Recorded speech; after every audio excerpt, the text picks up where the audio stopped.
First, it's time now for Reform UK leader Richard Tice. Now, former Tory Deputy Chair Lee Anderson's political future looks uncertain tonight after he was controversially suspended by the Tory party for suggesting that Islamists had, quote, got control of London Mayor Sadiq Khan. Well, speaking hours ago, Mayor Khan had this to say. It's been more than 2 days now since the senior Conservative made comments that were clearly racist, anti-Muslim and Islamophobic, and still no firm condemnation from the leader of the Conservative Party, the Prime Minister. The problem is you have a senior Conservative saying things that are clearly racist, anti-Muslim and Islamophobic. That's leading to an environment where anti-Muslim crime is spiralling, and what they're doing is pouring petrol on the flames of Islamophobia.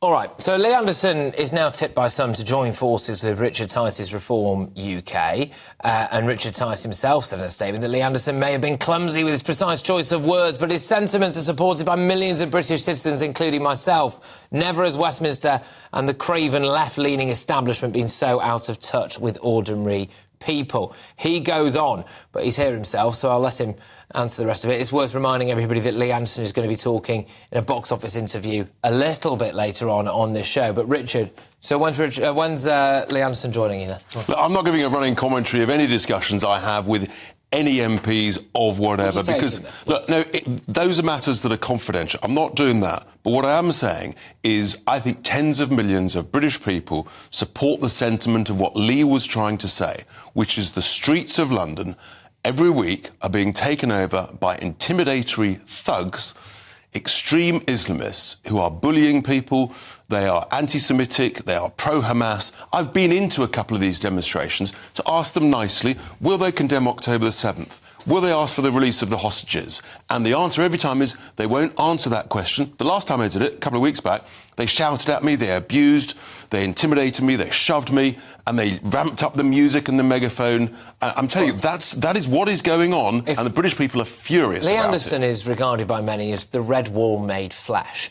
If he defected to Reform, that would be a massive boost for you, wouldn't it? Well, look, let's wait and see what happens. It'll be interesting to see what your interview with Lee is later. But I think the real point is just how out of touch the establishment is, the two main parties. You know, whilst they get a little bit sort of offended by the order of a few hurty-worty words, let me tell you what's going on the streets. On the streets, people are frightened. The Jewish community are frightened, the MPs are frightened, Londoners are frightened. I've had candidates and staff across the country being given death threats, being forced to move house. This is what's going on at the moment up and down the country. You've got shops and kebab shops being closed down because they're selling the wrong brand of clothing or the wrong type of Coke, for heaven's sake. This is serious. That's what matters to people.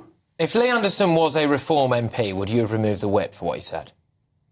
It's a really good question. It's a hypothetical, and I think the bottom line is Lee has admitted it was clumsy. He was angry. He was frustrated. Frankly, I'm angry. Millions of British people are angry because the authorities, they have been weak, they've been gutless, they've allowed this to happen. I called for these marches to be banned on October the 11th. I was right. These people have ignored me. Look, I do think, Richard, with respect, it is important for people to understand that if Lee Anderson or people with Lee Anderson's views are thinking of voting or joining Reform or standing for Reform, they need to know whether or not, if they make these remarks, they would lose the whip from Reform. Yeah, look, as I say, it's clumsy, but actually the sentiment of what he was trying to say is 110% right. That the streets of London and other towns, frankly, they are being taken over by these thugs, these bullies. Even the police are now scared. They wouldn't even take down the projection of an anti-Semitic message on Big Ben, which broke the law, I think it was last Wednesday evening. And with proper leadership, I tell you, if I was in charge of the Met Police, we'd be in a completely different place to where we are now. We wouldn't have this fear. We wouldn't have this intimidation. That's what leadership is all about. Do you think he was wrong to suggest that Sadiq Khan has been under the control of Islamists? I don't actually think that's what he was trying to say. I just think he was frustrated with what's going on with this great city and other towns. I think what he's saying is our streets are being taken over once or twice a week by these people popping up, and they are not what the British culture is about. They're not what we're about. And if you create a vacuum, if you leave a vacuum, evil people will fill it. That's why you need leadership, and that's what Lee was asking for, and we're not getting it from... Let's remember, Sadiq Khan is in charge of the security of London, and he's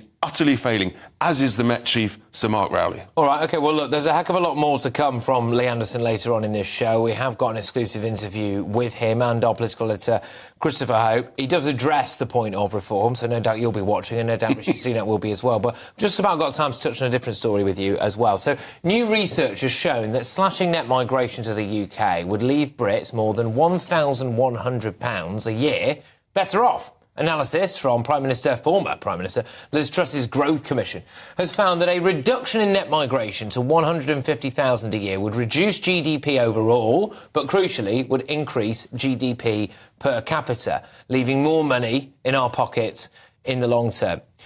Richard, is it fair to say that cutting migration would make us all richer?